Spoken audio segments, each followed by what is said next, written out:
और मेरी बहन के बारे में बोला कि रिया सिर्फ मेरी है। मेरे हाथों मारा जाएगा। ये सब करने से जैसे वो रिया को भूल जाएगा ना। ऐसा कभी नहीं होने वाला, वो सिर्फ मेरी है। आपके तो ख्वाबों में भी रिया ही आती। किसी दिन हम देर से पहुंचे ना, मेरे सामने खड़े होकर उसने पिस्तौल निकाली। इस तरह तो कभी वो उसकी शादी होने नहीं देगा।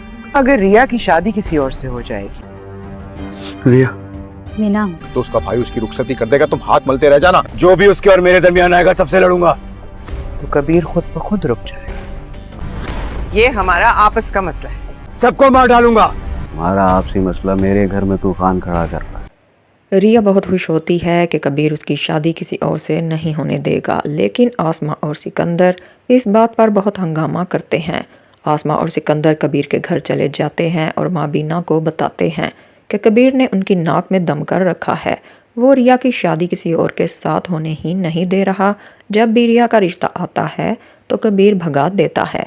अब सब मिलकर प्लानिंग करते हैं कि रिया की शादी की खबर कबीर को नहीं होने देंगे। दूसरी तरफ कबीर का दोस्त कहता है कि कब तक रिया पर नज़र रखोगे?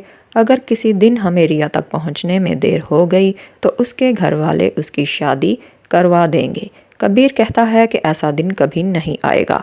मेरे जीते जी रिया की शादी कहीं और नहीं हो सकती। वफा ने मीना को कबीर के पीछे लगा रखा है, लेकिन रिया तो कबीर की हकीकत में भी है और हवाबों में भी। आसमा और सिकंदर ज़बरदस्ती रिया का निकाह करवाने लगते हैं कि कबीर भी रिया के घर आ जाता है, लेकिन कबीर का भाई सिकंदर के घर पर मौजूद होता है और कबीर को अंदर जाने से रोकता है और कहता है कि मैं आज तुम्हें रिया की शादी नहीं रोकने दूंगा। लेकिन कबीर के सर पर जुनून सवार होता है। कबीर कहता है कि आज जो भी मेरे रास्ते में आएगा मैं उसे नहीं छोड़ूंगा। भाई आप मेरे रास्ते से हट जाएं।